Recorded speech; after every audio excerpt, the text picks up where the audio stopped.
আসসালামু আলাইকুম viewers, welcome to my channel. কেমন আছেন সবাই? আশা করছি অনেক ভালো আছেন। তো আজকে আমি আপনাদের সাথে শেয়ার করছি আজকে যা যা করেছি তাই নিয়ে আজকে ভিডিও। তো তার আগে বলে রাখছি, আপনারা যদি আমার চ্যানেলে নতুন হয়ে থাকেন তাহলে প্লিজ আমার চ্যানেলটিকে সাবস্ক্রাইব করে পাশে থাকা বেল আইকনটি প্রেস করে রাখবেন। তো এখানে আমি আমার ছেলের ছবি রেখে দিলাম যাতে বড় হয়ে ও দেখতে পারে যে ছোটোবেলায় ও দেখতে কেমন ছিল, এগুলো স্মৃতি হিসাবে থেকে যাবে। আর এই তো এইদিকে আমি মশলা বানিয়ে নেব, তার জন্য সব ধরনের মশলা আমি একসঙ্গে একটু হালকা টেলে নিচ্ছি, তারপরে ব্লেন্ডারে ব্লেন্ড করে নেব। আর এই মশলা দিয়ে মাংস এবং বিরিয়ানি রান্না করলে কিন্তু অনেক ভালো লাগে খেতে। তো আমি বাসায় এভাবে মশলা বানিয়ে থাকি।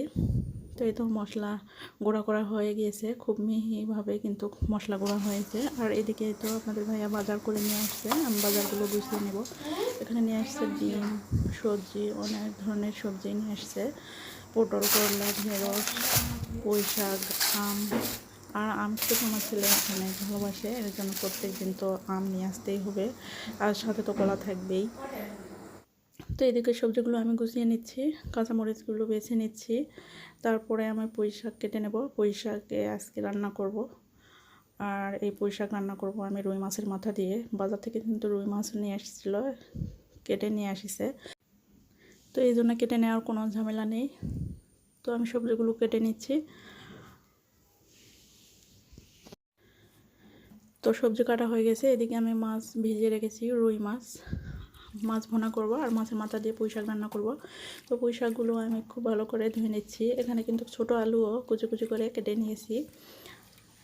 আর এটা হচ্ছে লাল আলু, যাকে বলে পাটি আলু। আর এই তো মাছ পরিষ্কার করে ধুয়ে লবণ, হলুদ আর মরিচ দিয়ে মেখে নিয়েছি, এখন ভেজে নেব। মাছ ভেজে ভুনা করলে খেতে কিন্তু অনেক ভালো লাগে। তো মাছ আমি ভেজে নিচ্ছি ফ্রাই প্যানে।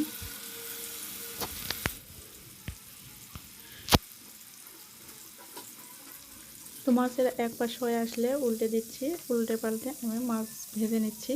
কিন্তু এটা কিন্তু খুব কড়া করে ভাজবো না, একটু হালকা করে ভেজে নিতে হবে।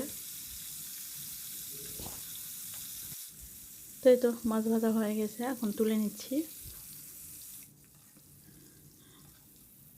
মাছগুলো তুলে নিয়ে ওই প্যানেই আমি দিয়ে দিচ্ছি এখন পেঁয়াজ কুচি, আরও কিছুটা তেল অ্যাড করে দেব। তারপর পেঁয়াজ একটু হালকা ভেজে নেব। তারপর সব ধরনের মশলা অ্যাড করে মশলাগুলো খুব ভালো করে কষিয়ে নেব। সামান্য একটু পানি দিয়ে দিলাম, তাহলে মশলাগুলো পুড়ে যাবে না। এখন আদা রসুন বাটা দিয়ে দিচ্ছি, লাল মরিচের গুঁড়া দিয়ে দিচ্ছি পরিমাণ মতো, হলুদ গুঁড়া দিয়ে দিচ্ছি, লবণ, জিরার গুঁড়া, সব কিছু মশলা দেওয়া হয়ে গেছে। এখন মশলাগুলোকে নেড়ে চেড়ে একটু কষিয়ে নেব। তারপর যখন মশলা থেকে তেল উপরে উঠে ভেসে উঠবে তখন আমি ভেজে রাখা মাছগুলো দিয়ে দেবো, দিয়ে একটু নেড়ে চেড়ে ঢাকনাতে ঢেকে মাছগুলো রান্না করে নেব। তো মাছ রান্না করতে কিন্তু খুব বেশি সময় লাগে না, মাংস রান্না করতে খুব বেশি সময় লাগে। তো মাছ রান্না হয়ে গেছে, এখন আমি পুঁই শাক রান্না করে নেব। এই জন্য কাঁচামরিচ আর পেঁয়াজ কুচি দিয়ে আমি ভেজে নিচ্ছি হালকা করে। নরম পেঁয়াজ যখন নরম হয়ে আসবে তখন আমি মশলা অ্যাড করে দিচ্ছি, আদা রসুন পেস্ট, তারপরে জিরার গুঁড়া, লাল মরিচের গুঁড়া, হলুদ, লবণ সব কিছু দিয়ে আবার মশলাগুলো কষিয়ে নিচ্ছি। তারপর মাছের মাথা দিয়ে দিলাম, মাছের মাথা দিয়ে একটু নেড়ে ঢাকনাতে ঢেকে আমি মাছের মাথাটা রান্না করে নেব। তো মাছের মাথা যখন রান্না করা হয়ে গেছে একটু ভেঙে দিয়েছি, তারপর পুঁই শাক আর আলু কেটে রেখেছিলাম ধুয়ে, তো দিয়ে দিচ্ছি। এখন নেড়ে চেড়ে নেব, এখন নেড়ে চেড়ে ঢাকনাতে ঢেকে দেবো।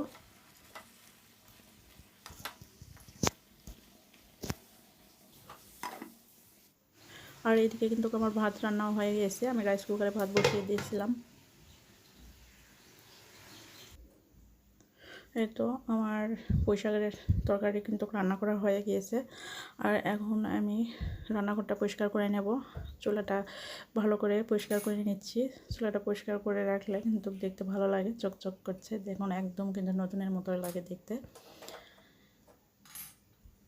তো সব কিছুর যত্ন করে যদি রাখা যায় তাহলে কিন্তু দীর্ঘদিন কিন্তু ভালো থাকে।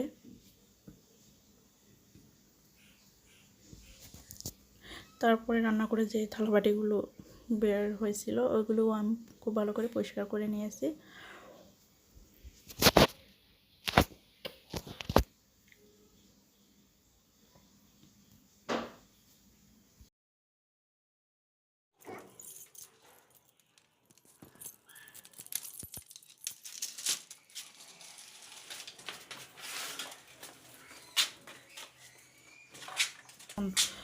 এই তো ছেলে স্কুল থেকে আসলো, এখন গোসল করে মা ছেলে মিলে খেয়ে নেব।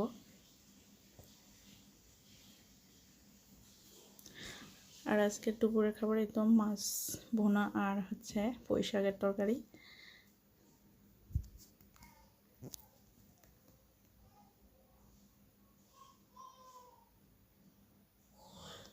তো এখন ভাত খেয়ে নিচ্ছি দুপুরের।